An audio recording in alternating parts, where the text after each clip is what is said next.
উপস্থিত পবিত্র জুমুয়ার সম্মানিত মুসল্লিগণ, প্রশংসা আল্লাহ সুবহানাহু ওয়া তাআলার জন্য, যার অশেষ দয়াতে আমরা পবিত্র জুমুয়াতে সময় মতো আসার তৌফিক পেয়েছি। সেজন্য মহান রব্বুল ইজ্জাতের দরবারে শুকরিয়া আদায় করছি, আলহামদুলিল্লাহ। শান্তি বর্ষিত হোক প্রিয় নবী মুহাম্মদুর রাসূলুল্লাহ সাল্লাল্লাহু আলাইহি ওয়াসাল্লামের উপর। আল্লাহুম্মা আমিন। আল্লাহুম্মা সাল্লি আলাইহি, আল্লাহুম্মা বারিক আলাইহি। আল্লাহ সুবহানাহু ওয়া তাআলা মানুষের যত নেয়ামত দিয়েছেন, তার মধ্যে সবচেয়ে উত্তম নেয়ামত হচ্ছে সময়। এই নেয়ামত আল্লাহ সুবহানাহু ওয়া তাআলা যে মানুষকে দিয়েছেন, এ সম্পর্কে তিনি কিয়ামতের দিন প্রশ্ন করবেন যে আমরা সময় কোন কাজে ব্যবহার করেছি।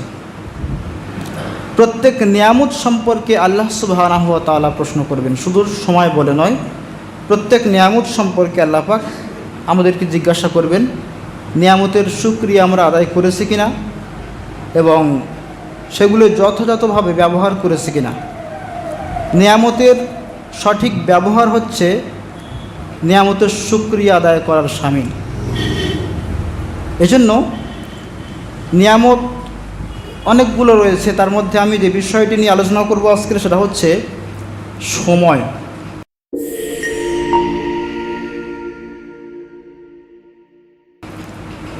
সময়ের গুরুত্ব সম্পর্কে আমি সূরা আসর পাঠ করেছি এবং কোরআন থেকে কয়েকটা আয়াত, হাদিস থেকে একটি হাদিস।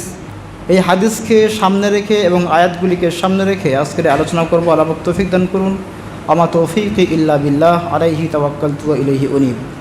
রব্বি ইশরাহ লি সাদরি ওয়া ইয়াসসির লি আমরি ওয়াহলুল উকদাতাম মিন লিসানি ইয়াফকাহু কওলি রব্বি জিদনি ইলমা। সফলতা এবং ব্যর্থতা প্রতিটি মানুষের জীবনে আসে। কোনো মানুষ চির সফল নয়, আর এরকমও হয় না যে মানুষ সারা জীবন ব্যর্থ। কিছু সময়ের জন্য হলেও, কিছু দিনের জন্য হলেও তার স্বপ্ন, তার ইচ্ছা, তার পরিস্থিতি অবশ্যই চেঞ্জ হয়। সে ভালোর মুখ দেখে, কল্যাণ মুখ দেখে, আল্লাহর নিয়ামতের স্বাদ আস্বাদন করে। তো সফলতা এবং ব্যর্থতা এটা মানুষের জীবনে নিশ্চিত হয় সময়কে কেন্দ্র করে। আখিরাত এর ভালো এবং মন্দ উভয় দিক আমাদের উপরে নির্ধারণ হবে এই সময়কে কেন্দ্র করে। বলা বাহুল্য যে এই সময় আমরা যেভাবে নষ্ট করি, যত বড় বড় আসহাব, আম্বিয়া কেরাম আলাইহিমুসসালাম আজমাইন, এমনি করে আইম্মায়ে মুস্তাহিদিন, সালফে সালিহিন, প্রত্যেকেই সময়কে মূল্যায়ন করেছিলেন। এভাবে করে তারা পৃথিবীর বুকে সম্মানিত হয়েছিলেন এবং আল্লাহ সুবহানাহু ওয়া তাআলার কাছে তারা সম্মানিত হয়েছিলেন সময়কে মূল্যায়ন করার কারণে। যত ইমাম রয়েছেন, যারা দেশ দেশান্তর ঘুরে ঘুরে হাদিসগুলি সংরক্ষণ করেছেন, একত্রিত করেছেন এবং সেগুলি নির্ভেজাল হওয়ার ব্যাপারে তাঁরা পরীক্ষা নিরীক্ষা চালিয়েছেন, গবেষণা চালিয়েছেন, তারপর এক একটা হাদিসের গ্রন্থ আমরা উপহার পেয়েছি। আপনি বলেন তো আজকের প্রেক্ষাপটে, আজকের যুগে দাঁড়িয়ে ওই রকম মেহনত করে হাদিস একত্রিত করা সম্ভব? এই মানুষের দ্বারা সম্ভব নয়, বরং সেই হাদিসগুলো পড়ে মাজা ঘষা করে আমরা আজকের আলেম হচ্ছি। তাদের অবদান কোথায়? তারা একটা রুটি শুধুমাত্র পানির সঙ্গে, কেউ বা পানি ছাড়া, ইমাম বুখারী তো পানি ছাড়া রুটি খেতেন যাতে করে পেশাব পায়খানা ঘন ঘন না পায়। চিন্তা করতে পারছেন কি পরিমাণ তারা সময়কে মূল্যায়ন করেছিলেন। তো সময়ের ব্যাপারে আমি যে আয়াত এবং হাদিসগুলি পাঠ করেছি সেগুলো আমি সামনে রাখবো ইনশাল্লাহ। বর্তমানে আপনি দুনিয়ার ক্ষেত্রে ধরেন, একজন মানুষ সে তার লেখাপড়ার জীবনে সফল হোক, চাকরি বাকরিতে সফল হোক, পয়সা কামানোর দিক থেকে সফল হোক, সম্মানের সফল হোক, যদিও এগুলো সব একটা বিষয়ে সফলতা অর্জন করাটা মানুষের কাছে মুখ্য, সেটা হচ্ছে অর্থ। আপনি যাই করেন অর্থ থাকলে সফল দুনিয়ার চোখে। তো সেই সফলতা যদি আমি ধরি তাহলে এটাও কিন্তু সেই সময়কে মূল্যায়ন করার কারণে। আপনি যা কিছু শিখেছেন, যা কিছু অর্জন করেছেন, যে মেধা প্রজ্ঞা কাজে লাগিয়েছেন, এটা সেই সময়ের মধ্যে। সময়কে মূল্যায়ন করেছেন, আপনি এক জায়গায় পৌঁছিয়েছেন। আপনি কঠোর পরিশ্রম করেছেন, এক জায়গায় পৌঁছেছেন। ঠিক এই মানদণ্ড কিয়ামতের দিন প্রতিষ্ঠিত হবে, যে যারা জান্নাতে যাবে, আসহাবুল জান্নাহ হবে, তারা কিন্তু এই দুনিয়াতে সময়কে মূল্যায়ন করেছিল বিধায় তারা জান্নাত প্রাপ্ত হবে। আমি সর্বপ্রথম সূরা আসর থেকে কিছু কথা বলতে চাইব। আল্লাহ পাক বলছেন, ওয়াল আসর, হে বানি আদম, সময়ের কসম, আমি সময়ের কসম করছি। আমি এই সূরাটা নিয়ে ইতিপূর্বে আলোচনা করেছিলাম। আমার মনে হয় প্রত্যেক বছর একবার না হলে দুবার এই সূরার আলোচনা করা উচিত। তাতে করে মানুষের মধ্যে সময়ের অপব্যবহার সম্পর্কে একটা ধারণা আসবে এবং সময়ের ব্যবহার সম্পর্কে একটা স্বচ্ছ ধারণা আসবে। মানুষ সময়কে মূল্যায়ন করতে শিখবে। অনেক ইমামরা বলেছেন, বড় বড় আলেমরা বলেছেন, আপনারা শুনে থাকবেন আলোচনায়, একটা ঝিনুকের মধ্যে প্রশান্ত মহাসাগর, আটলান্টিক মহাসাগর, এমনি করে ভারত মহাসাগর, বড় বড় মহাসাগর উপসাগরগুলো যদি একটা ঝিনুকের মধ্যে ঢুকিয়ে রাখা সম্ভব হতো, তাহলে এই সূরাটার উদাহরণ হচ্ছে সেটা। এই সূরার মধ্যে মনে করেন আখিরাত এবং এই দুনিয়া এর সফল এবং বিফল হওয়ার, ব্যর্থ হওয়ার সমস্ত চাবিকাঠি এই সূরার মধ্যে ঢুকে দেওয়া হয়েছে। এই সূরা একটা মানুষের হেদায়েতের জন্য যথেষ্ট হতে পারে যদি কেউ এই সূরাটি নিয়ে গবেষণা করে। সময়ের কসম আল্লাহ পাক কেন করলেন? আল্লাহ পাকের দৃষ্টিতে কসম আল্লাহ তখন করেন যখন কোনো জিনিসের গুরুত্ব আরোপ করার প্রয়োজন হয় মানুষের নিকটে। মানুষ সেই বিষয়ের কসম করে যে বিষয়ে সে মনে করে এমন ব্যক্তির বা এমন সত্তার কসম করা উচিত যে তার দৃষ্টিতে সবার চাইতে মহান, সুমহান, মহিয়ান। তার কসম করে তার কথাকে সত্য বলে মানুষের কাছে প্রমাণ করার চেষ্টায় সে কসম করে থাকে। আর আল্লাহ সুবহানাহু ওয়া তাআলা কসম করে থাকেন মানুষের কাছে কোনো বিষয়ের গুরুত্ব বোঝানোর জন্য। তো আল্লাহ পাক সময়ের কসম করে গুরুত্ব বোঝাতে চাইলেন, সময়ের গুরুত্ব। ওয়াল আসর, সময়ের কসম। ইন্নাল ইনসানা লাফি খুসর, প্রত্যেক মানুষই, যার নাম ইনসান, যার নাম মানুষ, সে মানুষ হচ্ছে ক্ষতিগ্রস্তের মধ্যে নিমজ্জিত। কি ভয়ঙ্কর একটা কথা! আমরা অনেক সিনেমাতে ভয়ঙ্কর ভয়ঙ্কর বিষয় সিন দেখতে দেখতে আসল ভয়ঙ্কর কি সেটা ভুলে গিয়েছি। কেউ অনেক বিদেশি সিনেমা দেখে এরকম কি বলবো, আসমান জমিন পাহাড় পর্বত ভেঙে যাওয়ার সব দৃশ্য দেখে, আর কিয়ামতের বর্ণনাগুলো যখন শোনে সেইগুলো চিন্তা করে। নাউজুবিল্লাহ বলেন, কিয়ামত কি ওরকমভাবে ঘটবে নাকি? এগুলোর একটা কুফল রয়েছে, এই সিনেমা দেখার একটা কুফল রয়েছে অবশ্যই। তারা আল্লাহর শাস্তি, আল্লাহর বিধিবিধানগুলোকে তারা কোনো একটা কিছুর সঙ্গে তুলনা করতে চেষ্টা করে।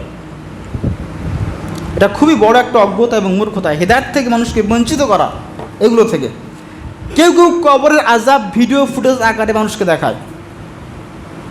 আচ্ছা, আল্লাহ সুবহানাহু ওয়া তাআলা কীভাবে আযাব দিবেন সেটা কি মানুষ বুঝতে পারবে এই দুনিয়া থেকে? সেটা কি সম্ভব?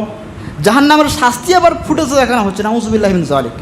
যখন মানুষ ভাববে যে এই তুই এই, যখন ওটা রিয়েলি চলে আসবে, সহজ মনে হবে, সহজলভ্য হয়ে দাঁড়াবে, তখন ঠিক এরকম ভাবে মানুষগুলো চিন্তা করতে থাকবে ওই জাহান্নামের আযাব নিয়ে, কবরের আযাব নিয়ে, কিয়ামত নিয়ে, ঠিক এরকম ভাববে।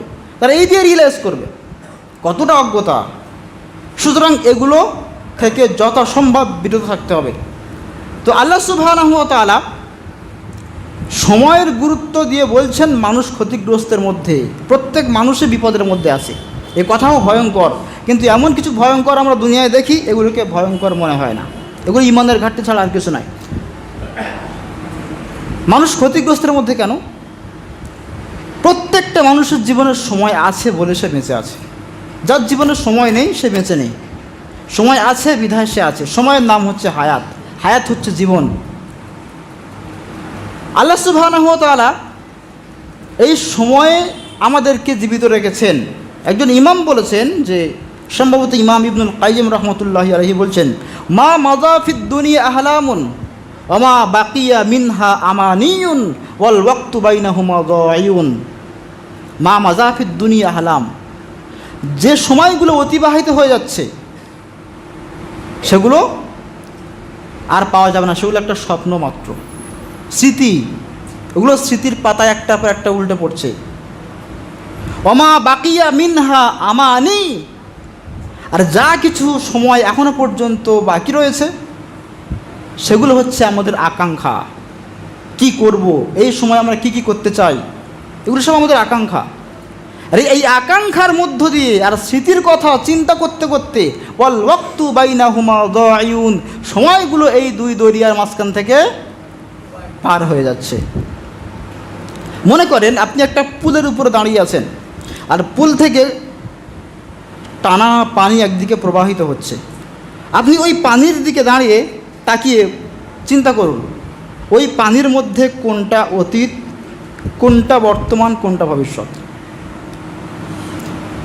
মনে করেন এটা একটা পুল, এখান থেকে পানি যাচ্ছে, এখান থেকে পানির টানটা আসছে, এবারে পেরিয়ে যাচ্ছে।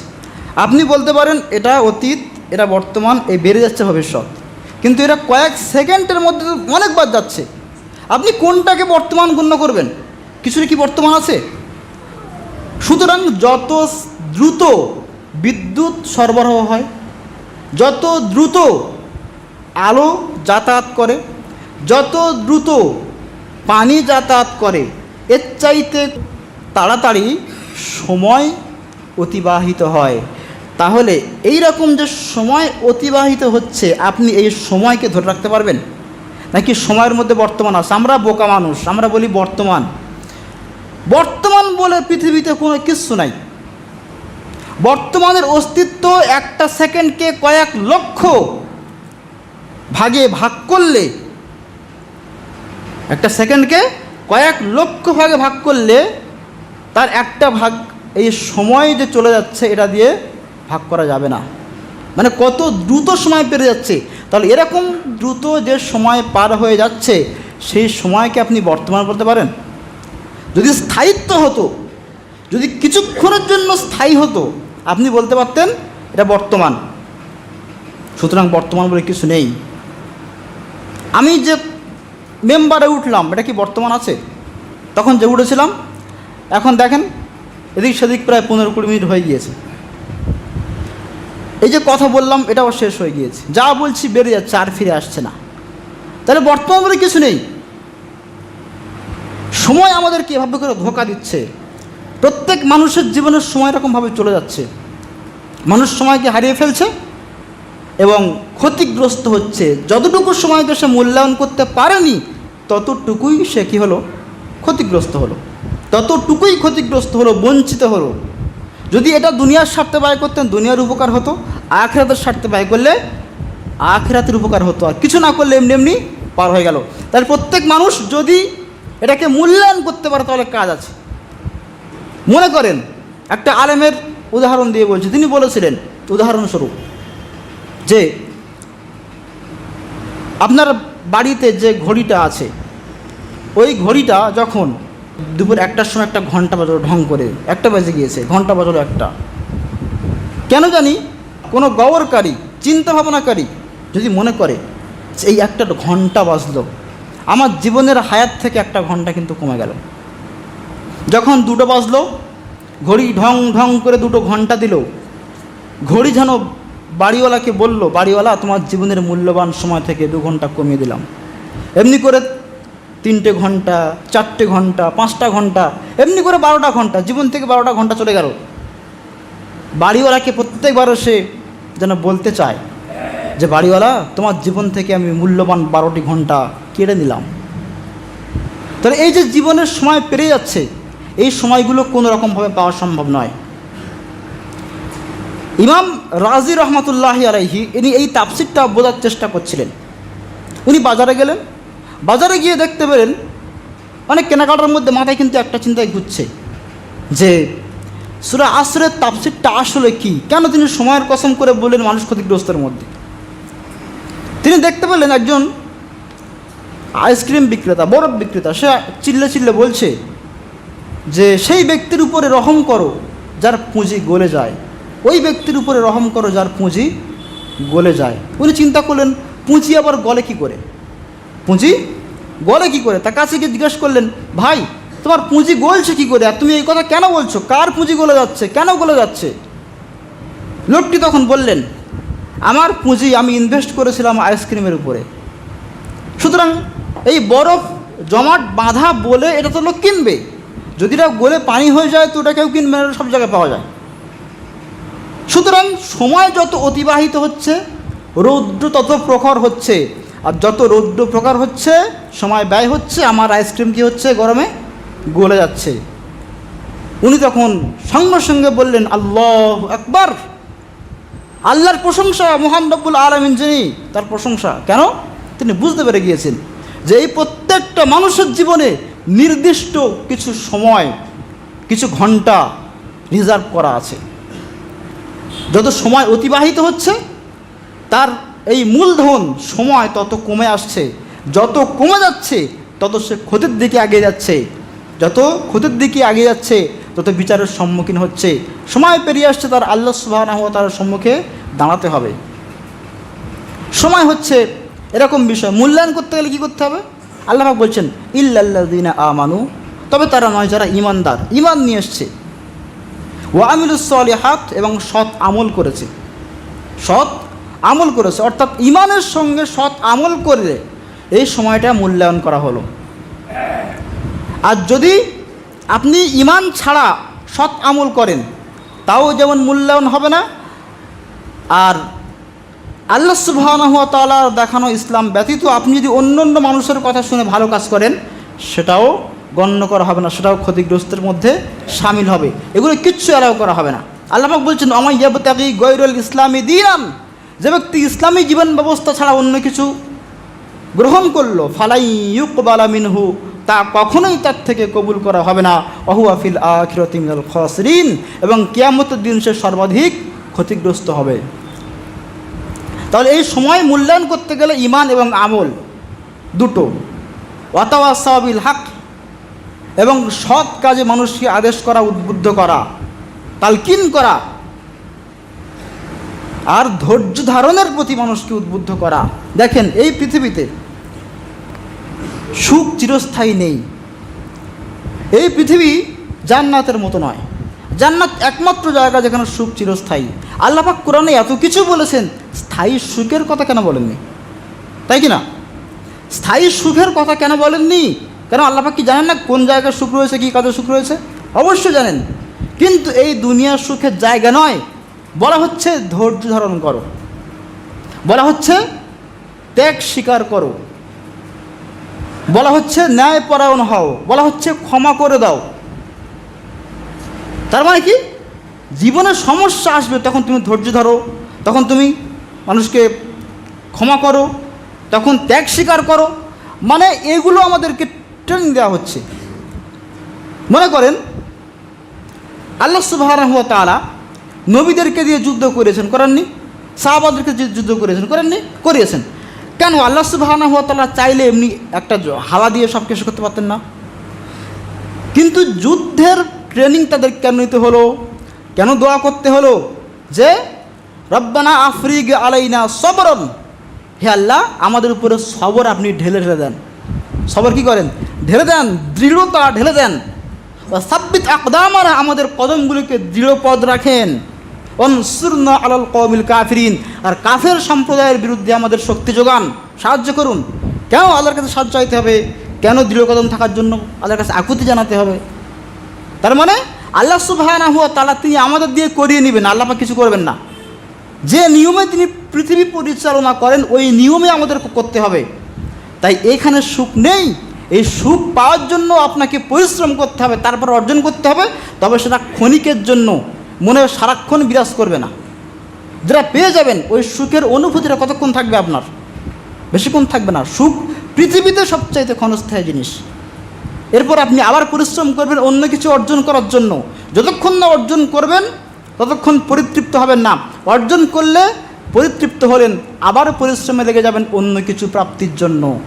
তার মানে এই দুনিয়া সুখের জন্য নয়। তাই এখানে কি করতে হবে? ধৈর্য ধারণ করতে হবে প্রত্যেকটা কাজে। তাই আল্লাহ পাক বলছেন ওয়াতাওয়াসাউ বিল হক, সৎ কাজে মানুষকে উদ্বুদ্ধ করো আর মানুষকে ধৈর্য ধারণের প্রতি তালকিন করো। এই কয়টা যারা করতে পারে তারা হচ্ছে সফলতা অর্জন করলো, তারা ক্ষতির মধ্যে নেই। এই দুনিয়া আঁকড়ে ধরার জিনিস নয়। দুনিয়ার সময়গুলোকে আমরা পাবো না, এগুলো এইভাবে করেই চলে যাবে। একটা সূর্য প্রত্যেক দিন একইভাবে উঠছে, একইভাবে ডুবছে, এটাকে বন্ধ করার ক্ষমতা আমার আপনার কারো নাই। সূর্য উঠছে ডুবছে অর্থাৎ সময় কিন্তু অতিবাহিত হচ্ছে। আল্লাহ পাক বলছেন হুয়াল্লাযী জাআলা শামসা জিয়ান ওয়াল কমারা নূরান ওয়া কদ্দারাহু মানাজিলা লিতা'লামু আদাদাস সিনিনা ওয়াল হিসাব। আল্লাহ সুবহানাহু ওয়া তাআলা সেই সত্তা যিনি সৃষ্টি করেছেন সূর্যকে দীপ্তমান, ওয়াল কমারা নূরান, আর চন্দ্রকে করেছে আলোকময়, ওয়া কদ্দারাহু মানাজিলা, এবং তাদের চলাচলের জন্য কক্ষপথ নির্ধারণ করেছেন। লিতা'লামু আদাদাস সিনিনা ওয়াল হিসাব, যাতে তোমরা জানতে পারো আদাদাস সিনিন, বছরের গণনা, দিনের গণনা, মাসের গণনা, ওয়াল হিসাব, এবং হিসাব, তোমরা হিসাব রাখতে পারো। খামোখা আল্লাহ সুবহানাহু ওয়া তাআলা কিছু তৈরি করেছেন? ওমা খলাকনাস সামাওয়াতি ওয়াল আরদ ওমা বাইনাহুমা ইল্লা বাতিলান। আল্লাহ পাক আসমান জমিনের মধ্যে যা কিছু আছে খামোখা সৃষ্টি করেননি, প্রত্যেকটার পিছনে উদ্দেশ্য রয়েছে, উদ্দেশ্য প্রণীত এগুলো সব বিষয় আল্লাহ পাক তৈরি করেছেন। এজন্য আল্লাহ পাক বলছেন সূর্যকে চন্দ্রকে তাদের কক্ষপথে করেছি, এবং তারা যেভাবে চলে খামোখা আলাদা আলাদা করে এমন একটা সিস্টেমে চলবে যে তোমাদের কোনো উপকার হবে না এমন নয়। তোমাদের একটা হিসাবের ব্যাপার আছে। আচ্ছা, আমরা হিসাবটা কেন করব? শুধু মাস শেষ হলে মাইনে পাবো এই জন্য হিসাব করবো? বলেন, অমুক মাসের পরীক্ষা হবে, সেই পরীক্ষার হিসাবের জন্য আমরা মাস গুনবো?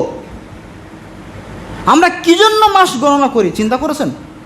শুধুমাত্র স্বার্থের জন্য, আমাদের ব্যবহারিক, আমাদের প্রয়োজনীয় যাবতীয় জিনিস গুনে রাখার জন্য আমরা এগুলোকে হিসাব করি। কিন্তু আল্লাহ সুবহানাহু ওয়া তাআলা কি খামোখা শুধু এই জন্য করে এর গণনা সৃষ্টি করেছেন?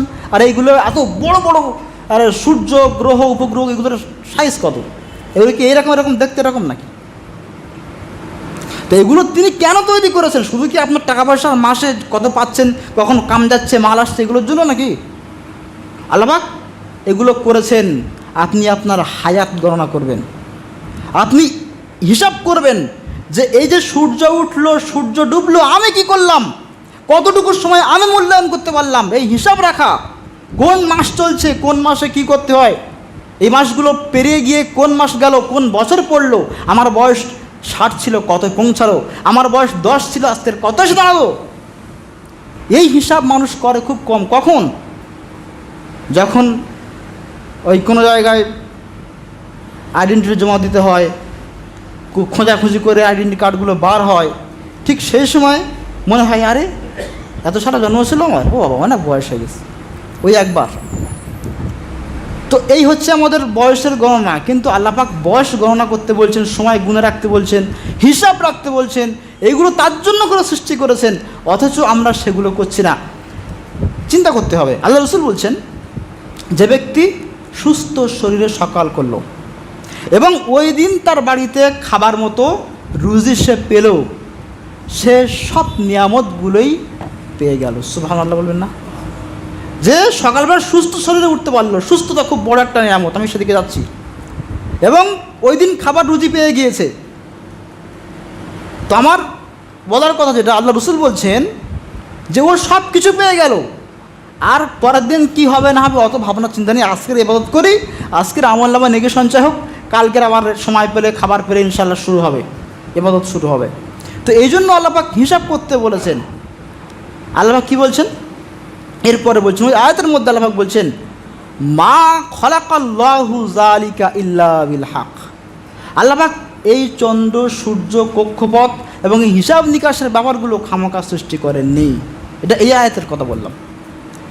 ইউফাসসিরুল আয়াতি লিকাওমিন ইয়ালামুন, তিনি তোমাদের কাছে আয়াতগুলোকে খুলে খুলে বর্ণনা করেন যাতে তোমরা বিষয়গুলো জানতে পারো। অথচ বলেন তো, 100 মানুষের কাছে এই আয়াতটা বললে কটা মানুষ আয়াতটা মুখস্থ রেখেছে বলেন? তার মানে আমরা কতটা দূরে, সময় সম্পর্কে আমরা কতটা গাফেল। সময় সারণী বাড়িতে একটা চার্ট রয়েছে, মানে আপনি সময় হিসাব করেন তা নয়। মানুষ সময়কে হিসাব করে রাখবে, হিসাব করতে বাধ্য থাকবে। এই জন্য শুধুমাত্র আল্লাহ সুবহানাহু ওয়া তাআলা বলছেন, ইন্নাস সালাতা কানাত আলাল মুমিনিনা কিতাবাম মাওকুতা। আমি আল্লাহ সুবহানাহু ওয়া তাআলা নামাজকে নির্দিষ্ট সময়ের জন্য ফরজ করেছি, ওর বাইরে কিন্তু পড়লে আর হবে না। আসরের নামাজটা আপনি গিয়ে মাগরিবে পড়েন নাকি আল্লাহ কবুল করে কিনা? করবে। মানে আসরের নামাজ আসরে পড়তে হবে, মাগরিবের নামাজ মাগরিবে পড়তে হবে, এশায় ফজরে জোহরে যদি আপনি ইচ্ছাকৃত ফেল করেন, দেরি করেন, ওটা কাজা হয়ে গেল। জীবনে যদি ইচ্ছা করে আপনি অবহেলায় যদি পার করেন, লাইফে আর 1000 পড়লে ওইটা আর আদায় হবে না। যদি ওজর বশত কাজা হয়ে যায় তাহলে আদায় হয়ে যাবে পরে পড়ে দিলে। তার মানে সময়ের এতটা মূল্য দেওয়া হয়েছে যে ওই সময় যদি আপনি পড়তে না পারেন তাহলে ওটা নেওয়া হবে না। আপনি সময়ের মধ্যে করেননি কেন? আমরা কি এভাবে করে নামাজের সময়গুলিকে মূল্যায়ন করেছি যে কেন আল্লাহ পাক নামাজ সময়ের মধ্যে দিয়েছেন, সময়ের মধ্যে পড়তে বলেছেন? কেন সময়ের নাম ফজর, কেন আসর, জোহর, এগুলো কেন? আর এর মধ্যে বা নামাজ পড়তে হবে কেন? মানুষ একটু এদিক সেদিক হয়। এর জন্য করে জিবরাইল আলাইহিস সালাম প্রথম যখন আসেন বলেছেন এই সময়, লাস্টে একবার বলেন এই সময়। এই দুই সময়ের মধ্যবর্তী সময় হচ্ছে উম্মতের জন্য নামাজের সময়। তার মানে এর মধ্যে একটু সময় দেওয়া হলো, মনে করেন একটা আন্দাজ বললাম 40-50 মিনিট। মানুষ তো আর যান্ত্রিক বিষয় নয় যে একবার সিস্টেমে চালিয়ে দিলাম আর ঘন্টা মিনিট বেঁধে দিলাম, সেই সময় খালি রিং বাজবে, এরম তো নয়। তো মানুষ যান্ত্রিক নয়, মানুষ ভুলে যাওয়ার ব্যাপার আছে, মানুষের কর্মব্যস্ততা আছে, এই ভুলগুলো হবে। এর জন্য করে মোটামুটি একটা 40-50-1 ঘন্টার মধ্যে একটা টাইম থাকে, এর মধ্যে আপনাকে করে নিতে হবে। আল্লাহ পাক কত সুবিধা করে দিয়েছেন, সুবহানাল্লাহি ওয়া বিহামদিহি। অত সময় আমরা মূল্যায়ন করি না, বুঝতে পারি না। তাহলে আমরা সময়কে যেন 5 বার গুনি, সময়ের হিসেবটা দৈনিক যেন 5 বার গুনি, এর জন্য 5 ওয়াক্ত নামাজ দেওয়া হয়েছে যাতে মুসলিম জাতি সময় সম্পর্কে গাফেল না হয়। আর বলতে গেলে সবচেয়ে খারাপ লাগে, এটা আমাদের আজকে লজ্জা যে মুসলিমরা সময় সম্পর্কে সবচেয়ে বেশি গাফেল। সবচাইতে সময় খেয়ানতকারী হচ্ছে এই মুসলিম জাতি। তা না হলে কেন আমাদের শুনতে হয় যে মুসলিমরা পৃথিবীতে কী করতে পেরেছে? এই দেখেন আল্লাহ পাক বলছেন, ইয়াসআলুনাকা আনিল আহিল্লাহ, হে নবী তোমাকে কি তারা প্রশ্ন করে চাঁদ সম্পর্কে, নতুন চাঁদ সম্পর্কে? আপনি বলে দিন, আপনাকে যখন প্রশ্ন করছে আপনি বলে দিন, হিয়া মাওয়াকিতুল লিন্নাস, এই চাঁদ, নতুন চাঁদ যে দেখছো এটা হচ্ছে আমি অনেক কারণে তো করেছি, ঠিক আছে, কিন্তু একটা বিষয় মনে রাখো, যেহেতু ওরা তোমার লাভের জন্য ছাড়া প্রশ্ন করে না, তাদেরকে বলে দাও হিয়া মাওয়াকিতুল লিন্নাস, মানুষের ওয়াক্ত নির্ধারণের একটা ক্যালেন্ডার। সুবহানাল্লাহ। এই চাঁদ দেখবেন 15 দিন ধরে ভাঙে, 15 দিন ধরে গড়ে একটা মাস হয়। আমাদের আরবি মাসগুলো চাঁদের সঙ্গে সম্পর্ক কি না? তাহলে এই কেন 30 মাস 29-30 দিনে হবে? কেন বেশি হবে না? কেন মাসের মধ্যে থাকবে? কেন 15 দিনে গড়বে, 15 দিনে ভাঙবে? মাস হিসাব থাকলে বছরও হিসাব থাকবে, বছর হিসাব থাকলে আপনার সব কিছুই হিসেবের মধ্যে থাকবে। এজন্য আল্লাহ পাক ঝুলন্ত ক্যালেন্ডার হিসেবে চাঁদকে সৃষ্টি করেছেন। তো সময়ের গুরুত্ব সম্পর্কে আল্লাহ পাক বলছেন যে, আল্লাহ পাক সূরা মুলকের মধ্যে বলছেন, আল্লাযী খালাকাল মাউতা ওয়াল হায়াতা লিয়াবলুয়াকুম আইয়ুকুম আহসানু আমালা। আল্লাহ পাক সেই সত্তা যিনি হায়াত অর্থাৎ সময়, জীবন তোমাদের সৃষ্টি করেছে, মৃত্যু সৃষ্টি করেছে। কেন? লিয়াবলুয়াকুম আইয়ুকুম আহসানু আমালা, যাতে তিনি দেখতে পারেন তোমাদের মধ্যে কে এই সময়কে কাজে লাগিয়ে অতি উত্তম কর্ম সম্পাদন করতে পারে। এই সময়কে কে কাজে লাগাতে পারে, কে অতি উত্তম কর্ম সম্পাদন করতে পারে, আর এই সময়কে কাজে না লাগিয়ে কে ব্যর্থ হতে পারে, এটা আমি কিয়ামতের মাঠে দেখে নেব। এজন্য আমি সময় নামক জীবন দান করেছি। মুখস্থ করে প্রত্যেকদিন রাত্রে পড়া হয়ে যাচ্ছে, ভালো কথা, কিন্তু মুলকের প্রথমে কি বলা হলো এটা বোঝার সময় কোনো দিন পর্যন্ত হলো না। এ হচ্ছে আমরা এরকম জাতি। আল্লাহ পাক আমাদের সময় দিয়েছেন মূল্যায়ন করার জন্য। সময়কে মূল্যায়ন করলে দুনিয়ায় যেমন লাভবান হব, অবশ্যই আখিরাতেও তেমন আমরা লাভবান হব। আল্লাহ পাক বলছেন যারা সময়কে মূল্যায়ন করলো না, জীবনকে তারা এরা খেল তামাশার মধ্যে কাটিয়ে দিল, এরা হচ্ছে সর্বাধিক ব্যর্থ হবে। আল্লাহ পাক বলছেন, হে নবী বলে দাও, কুল ইন্নাল খাসিরিনাল্লাযীনা খাসিরু আনফুসাহুম ওয়া আহলিহিম ইয়াওমাল কিয়ামাহ আলা যালিকা হুয়াল খুসরানুল মুবিন। বলে দাও হে নবী, ইন্নাল খাসিরিনাল্লাযীনা খাসিরু আনফুসাহুম ওয়া আহলিহিম, তারা তো প্রকৃতপক্ষে ক্ষতিগ্রস্ত হয়ে গিয়েছে যারা খাসিরিনাল্লাযীনা খাসিরু আনফুসাহুম, নিজেরা ক্ষতিগ্রস্ত হয়েছে, ওয়া আহলিহিম, পরিবারবর্গ ক্ষতিগ্রস্ত হয়ে গিয়েছে, নিজেও ঠিক পথে চলেনি, পরিবারকেও চালায়নি, নিজের সময়কে মূল্যায়ন করেনি, পরিবারকে মূল্যায়ন করতে বলেনি, উদ্বুদ্ধ করেনি। কিয়ামতের দিন তারা কি হলো? সর্বাধিক ক্ষতিগ্রস্ত হলো। ইয়াউমাল কিয়ামা, আলা, সাবধান হও, জেনে রাখো, যালিকা হুয়াল খুসরানুল মুবিন, যার পরিবার ধ্বংস হলো সে নিজে ধ্বংস হলো। এর চাইতে সুস্পষ্ট ধ্বংস, সুস্পষ্ট ক্ষতি আল্লাহর আকাশের নিচে জমিনের উপরে আর হতে পারে না। অন্যত্র আল্লাহ পাক বলছেন যে যালিকা হুয়াল খুসরানুল মুবিন, এটাই হচ্ছে সুস্পষ্ট ক্ষতি। এরকম আয়াত কোরআনে বেশ দু এক জায়গা রয়েছে। আল্লাহ পাক আমাদের সময়কে মূল্যায়ন করার জন্য এত তাগিদ করেছেন। আল্লাহ রাসূল সাল্লাল্লাহু আলাইহি ওয়াসাল্লাম বলছেন, নিমাতানি মাগবুনুন ফীহিমা কাসীরুম মিনান নাস, দুটো নিয়ামত সম্পর্কে মানুষ উদাসীন, একেবারে গাফেল। কি সে দুটো? একটা হচ্ছে আসিহাতু ওয়াল ফারাগ, একটা হচ্ছে সুস্থতা। সুস্থতা, আমাদের এই যে আরোগ্য অবস্থায় এখন জীবন পার করতে পারছি, কোনো রোগ নেই, নীরব।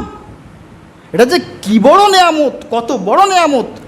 আপনি ওই একজন ভাই ক্যান্সারে মারা গিয়েছেন, সমস্ত সম্পদ দান করেছেন, কী নাম, আমেরিকার একজন ভাই, ওনার ভিডিওতে দেখবেন, হ্যাঁ, আলী বানাত, ওনার ওই অসুস্থ অবস্থার সময়ের কী গুরুত্ব, উনি কেমনভাবে উপলব্ধি করছেন, উনি সেগুলো বলে গিয়েছেন। একজন মানুষ সময়ের মূল্য বুঝতে পারে তখন যখন তার ফাঁসির আর একটা সেকেন্ড বাকি থাকে। ওই একটা সেকেন্ডে কতবার সে নিঃশ্বাস নেয়, প্রশান্ত চিত্তে নিঃশ্বাস নেওয়ার চেষ্টা করে, পৃথিবীর অক্সিজেন নেওয়ার চেষ্টা করে, কারণ আর এক সেকেন্ড পরে তার অক্সিজেন নেওয়া বন্ধ হয়ে যাবে। এই স্বাদ সে আর পাবে না। এই সময়ের কী মূল্য, যে জেলখানায় বছরের পর বছর জীবন বাঁচার করছে, অতিবাহিত করছে, সেই জানে যে সময়ের মূল্য কী। যারা মুক্ত বাতাসে প্রবাহমান বাতাসের মতো ঘুরে বেড়াচ্ছে, তারা বুঝতে পারে না, তারা জানতে পারে না সময় কী জিনিস। আল্লাহ পাক এই যেমন নিয়ামত, একটা নিয়ামত পানি, যে কী বড় নিয়ামত, আমরা সিয়ামের সময় ছাড়া বুঝতে পারি না। মনে হয় এক সমুদ্র পানি খেয়ে ফেলবো, কিন্তু এক গ্লাস পানিতে আমাদের যথেষ্ট। আমাদের লাগে নিয়ামত অনেক কম, কিন্তু আমরা মনে করি ঠিক ওই পানির মতো সব নেব, সব ভোগ করবো, কিন্তু যতটুকু খাই পরে ছিঁড়ে ফেলি। রাসূলুল্লাহ সাল্লাল্লাহু আলাইহি ওয়াসাল্লাম বলছেন, ওটাই তোমার, যা তুমি খেয়েছো শেষ করে দিয়েছো, যা পরে ছিঁড়ে ফেলেছো ওটুকু তোমার। একদিন রাসূলুল্লাহ বলছেন যে আইয়ুকুম মালু ওয়ারসিহি আহাব্বা ইলাইহি মিন মালিহি, তোমাদের মধ্যে কি এমন কেউ আছো যে তার নিজের সম্পদের চাইতে ওয়ারিসের সম্পদে বেশি আসক্ত? সাহাবারা বলেন, আমাদের মধ্যে এমন তো কেউ নেই, আমরা তো সবাই নিজের সম্পদে বেশি আসক্ত। আল্লাহ রাসূল বলছেন, না। কেন? আচ্ছা, তোমরা যে সম্পদ আল্লাহর রাস্তায় দান করো এটা তোমাদের নিজস্ব সম্পদ, আর যেটা ছেড়ে রেখে যাচ্ছ ওটা কাদের সম্পদ? কাদের সম্পদ? ওটা উত্তরাধিকারের সম্পদ, ওয়ারিসের সম্পদ। কিন্তু আমরা বেশি আসক্ত কোন সম্পদে?